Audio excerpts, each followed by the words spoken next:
Екібастұз қаласында 108 отбасы баспаналы болып отыр. Әрине, ол барлықтарымызды қуантатын жай.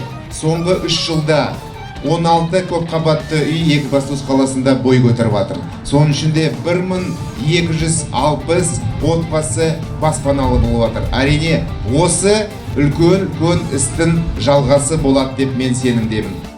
Үлкен қуаныш біз үшін, отбасымыз үшін, қаламыз көркейіп жатыр. Соның барлығы президентіміздің арқасы. Алғысымыз шексіз.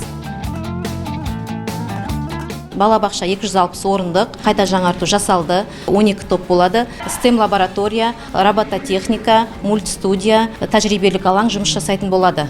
Екібастұз қаласының тұрғындарына бір үлкен шындай қуанышты жайт. Іші сырты да, абаттандыру жағы да толығымен барлығы жақсы жасалған.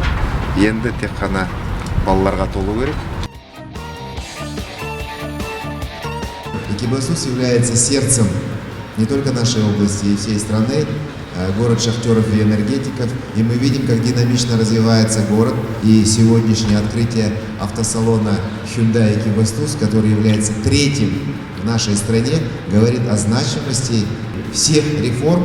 И глава государства Қасым-Жомарт Кемелевич утвердил комплексный план развития города Екібастұза. Сіздерді осындай мерекелі күнде, республика күні қарсаңда барлықтарыңызды шын жүректен құттықтай отырып, сіздерге отбасылық бақыт, бақ береке, денсаулық, еліміз аман, жұртымыз тыныш болсын.